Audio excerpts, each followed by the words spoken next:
नमस्कार दोस्तों। प्रस्तुत है पूनम अहमद जी के द्वारा लिखी कहानी उम्र के इस मोड़ पर। राहुल के मोहपाश में बंधी सुषमा के साथ क्या हुआ। आज रविवार है। पूरा दिन बारिश होती रही है। अभी थोड़ी देर पहले ही बरसना बंद हुआ है, लेकिन तेज हवा की सरसराहट अब भी सुनाई पड़ रही थी। गीली सड़क पर लाइट फीकी फीकी सी लग रही थी। सुषमा बंद खिड़की के सामने खोई खोई खड़ी थी और शीशे से बाहर देखते हुए राहुल के बारे में सोच रही थी। पता नहीं वो इस मौसम में कहाँ है। बड़ा खामोश, बड़ा दिलकश माहौल था। एक ताजगी थी मौसम में, लेकिन मौसम की सारी सुंदरता, आसपास की सारी रंगीनियां दिल के मौसम से बंधी होती हैं। और उस समय सुषमा के दिल का मौसम ठीक नहीं था। विशाल टीवी पर कभी गाने सुन रहा था तो कभी न्यूज़। वो आराम के मूड में था, छुट्टी थी, निश्चिंत था। उसने आवाज दी, सुषमा, क्या सोच रही हो खड़े खड़े। कुछ नहीं, ऐसे ही बाहर देख रही हूँ। अच्छा लग रहा है। यश और समृद्धि कब तक आएंगे। बस आने ही वाले हैं। मैं उनके लिए किचन में कुछ बना लेती हूँ। ये कहकर सुषमा किचन में चली गई। सुषमा जानबूझकर किचन में आई थी। विशाल की नजरों का सामना करने की उसमें हिम्मत नहीं थी इस समय। उसकी नजरों में इस समय बस राहुल के इंतजार की बेचैनी थी। सुषमा और विशाल के विवाह को 20 वर्ष हो गए थे। युवा बच्चे यश और समृद्धि अपनी अपनी पढ़ाई और दोस्तों में व्यस्त हुए, तो सुषमा को जीवन में एक रिक्तता खाने लगी। वो विशाल से अपने अकेलेपन की चर्चा करती। विशाल, आप भी काफी व्यस्त रहने लगे हैं, बच्चे भी बिजी हैं, आजकल मन नहीं लगता। शरीर घर बाहर के सारे कर्तव्य को निभाता चलता है, लेकिन मन में एक अजीब वीराना सा भरता जा रहा है। क्या करूं। विशाल समझाता, समझ रहा हूं तुम्हारी बात, लेकिन पद के साथ साथ जिम्मेदारियां भी बढ़ती जा रही हैं। तुम भी किसी शौक में अपना मन लगाओ ना। मुझे बहुत अकेलापन महसूस होता है। मन करता है कोई मेरी बात सुने, मेरे साथ कुछ समय बिताए। तुम तीनों तो अपनी ही दुनिया में खोए रहते हो। सुषमा, इसमें अकेलेपन की क्या बात है। यह तो तुम्हारे हाथ में है। तुम अपनी सोच को जैसे मर्जी जिधर ले जाओ। अकेलापन देखो तो कहीं नहीं है। आजकल बस फर्क इतना ही है कि कोई बूढ़ा होकर अकेला हो जाता है, कोई थोड़ा पहले। इस सच्चाई को मन से स्वीकारो तो कोई तकलीफ नहीं होगी। और हाँ, तुम्हें तो पढ़ने लिखने का इतना शौक था। तुम तो कॉलेज में लिखती भी थी। अब समय मिलता है तो कुछ लिखना शुरू करो। मगर सुषमा को अपने अकेलेपन से इतनी आसानी से मुक्त होना मुश्किल लगता। इस बीच विशाल ने रुड़की से दिल्ली एमबीए करने आए अपने प्रिय दोस्त के छोटे भाई राहुल को घर आने के लिए कहा, तो सुषमा राहुल से मिलने के बाद खिल ही उठी। हॉस्टल में रहने का प्रबंध नहीं हो पाया, तो विजय ने विशाल से फोन पर कहा, यार, उसे कहीं अपने आसपास ही कोई कमरा दिलवा दे। घर में भी सब लोगों की चिंता कम हो जाएगी। विशाल के खूबसूरत से घर में पहली मंजिल पर 2 कमरे थे। एक कमरा यश और समृद्धि का स्टडी रूम था, दूसरा एक तरह से गेस्ट रूम था। रहते सब नीचे ही थे। जब कुछ समझ में नहीं आया, तो विशाल ने सुषमा से विचार विमर्श किया, क्यों ना राहुल को ऊपर का एक कमरा दे दे। अकेला ही तो है, दिन भर तो कॉलेज में रहेगा। सुषमा को कोई आपत्ति नहीं थी। अतः विशाल ने विजय को अपना विचार बताया और कहा, घर की ही बात है, खाना भी यहीं खा लिया करेगा, यहीं आराम से रह लेगा। विजय ने आभार व्यक्त करते हुए कहा, ठीक है, उसे पेइंग गेस्ट की तरह रख ले। विशाल हंसा, क्या बात कर रहा है, जैसे तेरा भाई वैसे मेरा भाई। राहुल अपना बैग ले आया और अपने हंसमुख स्वभाव से जल्दी ही सबसे हिल मिल गया। सुषमा को अपनी बातों से इतना हंसाता कि सुषमा तो जैसे फिर से जी उठी। नियमित व्यायाम और संतुलित खान पान के कारण सुषमा संतुलित देह दृष्टि की स्वामिनी थी। राहुल इससे कहता, कौन कहेगा आप यश और समृद्धि की माँ है, बड़ी बहन लगती है उनकी। राहुल सुषमा के बनाए खाने की, उसके स्वभाव की, उसकी सुंदरता की दिल खोल कर तारीफ करता। और सुषमा अपनी उम्र के 40वें साल में एक नवयुवक से अपनी प्रशंसा सुनकर जैसे नए उत्साह से भर गई। कई दिनों से विशाल अपने पद की बढ़ती जिम्मेदारियों में व्यस्त होता चला गया। अब तो बस नाश्ते के समय विशाल हाँ हूं करता हुआ जल्दी जल्दी पेपर पर नजर डालता और जाने के लिए बैग उठाता और चला जाता। रात को आता तो कभी न्यूज़, कभी लैपटॉप, तो कभी फोन पर व्यस्त रहता। सुषमा उसके आगे पीछे घूमती रहती, इंतजार करती रहती कि कब विशाल कुछ रिलैक्स होकर उसकी कुछ बात सुनेगा। वो अपने मन की कई बातें उसके साथ बांटना चाहती, लेकिन सुषमा को लगता विशाल की जिम्मेदारियों का सिलसिला थमने का नाम नहीं ले रहा। उसे लगता एक चतुर अधिकारी के मुखौटे के पीछे उसका प्रीतम कहीं छिप सा गया है। बच्चों का अपना रूटीन था। वे घर में होते तो अपने मोबाइल में या टीवी में लगे रहते, या फिर पढ़ाई में। वह बच्चों से बात करना भी चाहती तो अक्सर दोनों बच्चों का ध्यान अपने फोन पर रहता। सुषमा उपेक्षित सी उठकर अपने काम में लग जाती और अब अकेले में वह राहुल के संदर्भ में सोचने लगी। लेकिन कौन, कब, बिना कारण, बिना चेतावनी दिए इंसान के भीतर जगह पा जाता है, इसका आभास उस घटना के बाद ही होता है। सुषमा के साथ भी ऐसा ही हुआ।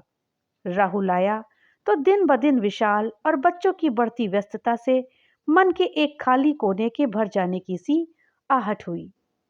विशाल टूर पर रहता तो राहुल कॉलेज से आते ही कहता, भैया गए हुए हैं, आप बोर हो रही होंगी, आप चाहें तो बाहर घूमने चल सकते हैं, यश और समृद्धि को भी ले चलिए। सुषमा कहती, वे तो कोचिंग क्लास में हैं, देर से आएंगे, चलो हम दोनों ही चलते हैं, मैं गाड़ी निकालती हूँ। दोनों जाते, घूम फिर कर खाना खाकर ही आते। सुषमा राहुल को अपना पर्स कहीं निकालने नहीं देती। राहुल उसके जीवन में एक ताजा हवा का झोंका बनकर आया था। दोनों की दोस्ती का दायरा बढ़ता गया। वो अकेलेपन की खाई से निकलकर नई दोस्ती की अनुभूति के सागर में गोते लगाने लगी।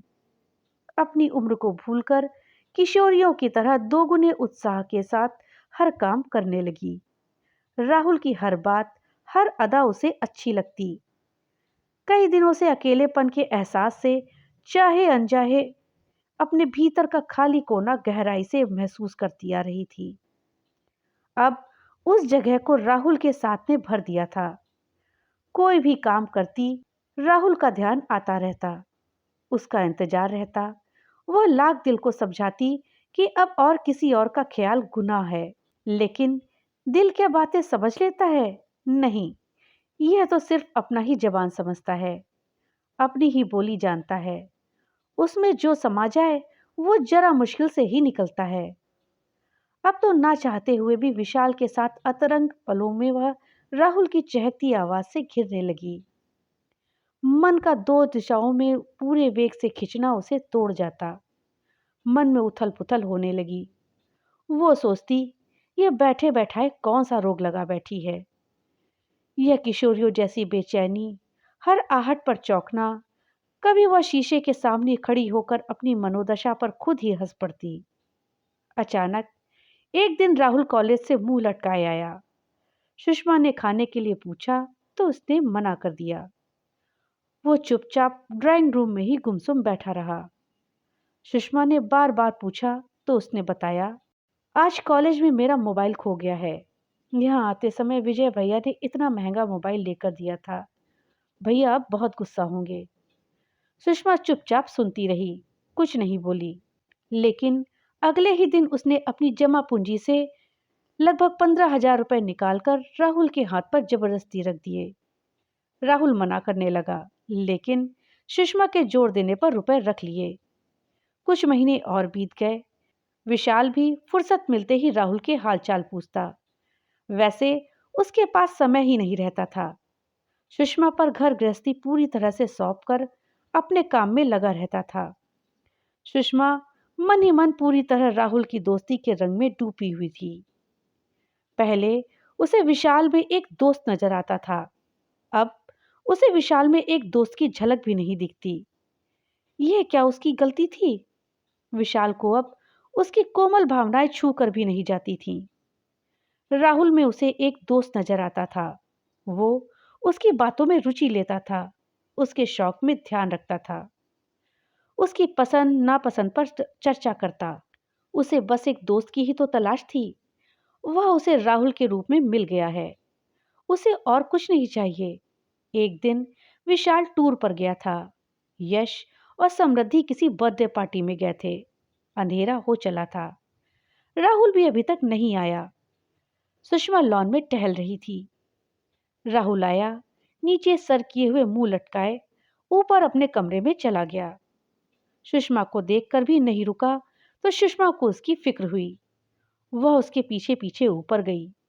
जब से राहुल आया था वह कभी उसके रूम में नहीं जाती थी। मेड ही सुबह साफ सफाई करके आती थी। उसने जाकर देखा तो राहुल आंखों पर हाथ रखकर लेटा था। सुषमा ने पूछा, क्या हो गया? तबीयत तो ठीक है? राहुल उठकर बैठ गया। फिर धीमे स्वर में बोला, मैं ठीक हूं। तो रोनी सूरत क्यों बनाई हुई है? भैया ने बाइक के पैसे भेजे थे। मेरे दोस्त उमेश की बहन की शादी है। उसे जरूरत पड़ी तो मैंने उसे दे दिए। अब भैया बाइक के बारे में पूछेंगे तो क्या कहूंगा? कुछ समझ में नहीं आ रहा है। वही उमेश, याद है ना आपको?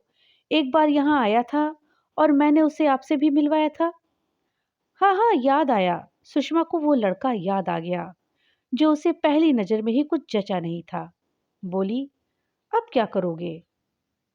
क्या कर सकता हूँ? भैया को तो यही लगेगा कि मैं यहाँ आवारागर्दी कर रहा हूँ।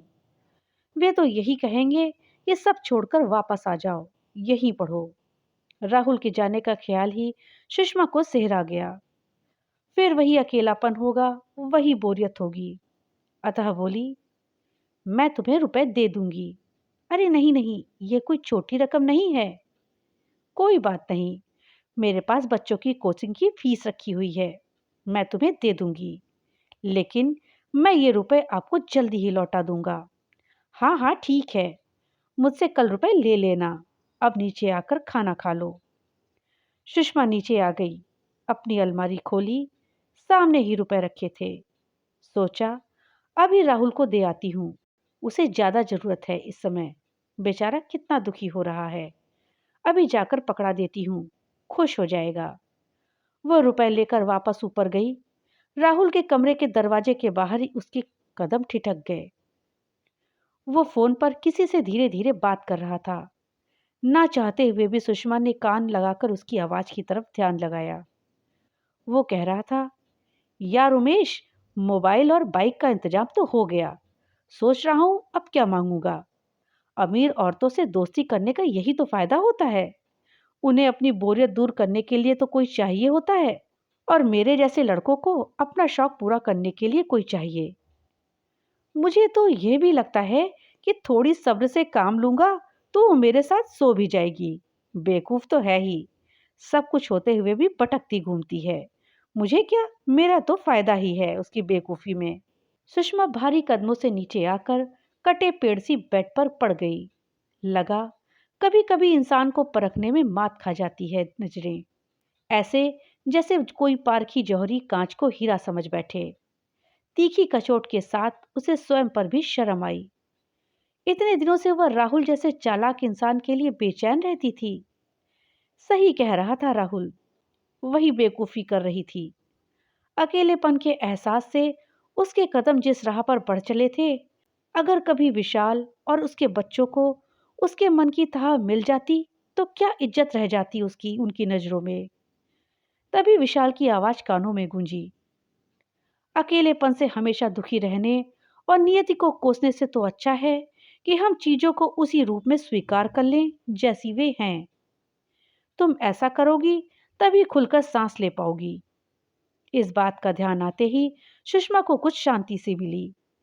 उसने कुदरत को धन्यवाद दिया।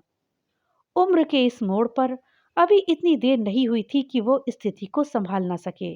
वो कल ही राहुल को यहां से जाने के लिए कह देगी और यह भी बता देगी कि वो इतनी बेवकूफ नहीं कि अपने पति की कमाई दूसरों की भावनाओं से खेलने वाले लड़के पर लुटा दे। वो अपनी जीवन की पुस्तक के इस दुखांत अध्याय को सदा के लिए बंद कर रही है ताकि वो अपने जीवन की नई शुरुआत कर सके, कुछ सार्थक करते हुए जीवन का शुभारंभ करने का प्रयत्न तो वो कर ही सकती है। अब वो नहीं भटकेगी। क्रोध, घृणा, अपमान और पछतावे के मिले-जुले आंसू उसकी आंखों से बह निकले। लेकिन अब सुषमा के मन में कोई दुविधा नहीं थी। अब वो जिएगी अपने स्वयं के सजाए सवरे लम्हे, अपनी खुद की नई पहचान के साथ। अचानक मन की सारी गांठें खुल गई थीं। यही विकल्प था दीवाने मन का। उसने फोन उठा लिया, राहुल के भाई को फोन कर दिए गए पैसों की सूचना देने के लिए और उन्हें वापस मांगने के लिए। कहानी अगर अच्छी लगी हो तो लाइक और ज़्यादा से ज़्यादा शेयर करिएगा। और हाँ, अगर चैनल पे नए आए हैं तो चैनल को सब्सक्राइब करना मत भूलिएगा। और अपने विचार हमें कमेंट बॉक्स में लिख करके ज़रूर बताइएगा। तो मिलते हैं अगली एक नई कहानी के साथ। तब तक के लिए बाय बाय।